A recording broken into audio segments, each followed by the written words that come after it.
8 రోజుల పాటు జరిగిన కురుక్షేత్ర యుద్ధంలో అందరికీ భోజనాలు ఎవరు ఏర్పాటు చేశారో తెలుసా? భూమి మీద ఉన్న ప్రతి రాజ్యం ఏదో ఒకవైపు వెళ్తున్నాయి. అలా ఉడిపి రాజును పాండవుల వైపు ఉండమని శ్రీకృష్ణుడు అడుగుతాడు. అప్పుడు ఉడిపి రాజు, నేను యుద్ధం చేయను, కానీ 2 సైన్యాలకు భోజనాలను ఏర్పాటు చేస్తాను అని శ్రీకృష్ణుడితో చెబుతాడు. ఇలా కురుక్షేత్ర యుద్ధం జరిగినన్ని రోజులు ఒకరికి కూడా భోజనం తక్కువ కాకుండా మరియు ఎక్కువ కాకుండా చూసుకుంటాడు. కురుక్షేత్ర యుద్ధం తర్వాత భోజనాల వెనుక ఉన్న అసలు రహస్యం ఏంటి అని ధర్మరాజు అడగడంతో ఉడిపి రాజు ఇలా చెబుతాడు.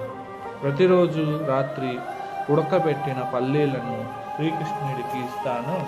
ఆయన తినగా మిగిలిన పల్లీలను లెక్కించి అన్ని వేల మందికి తగ్గించి ఆహారం చేస్తా అని ధర్మరాజుతో చెబుతాడు. జగన్నాథుడు అయిన శ్రీకృష్ణుడికి అన్నీ ముందుగానే తెలుసు అని ధర్మరాజు మనసులో అనుకుంటాడు.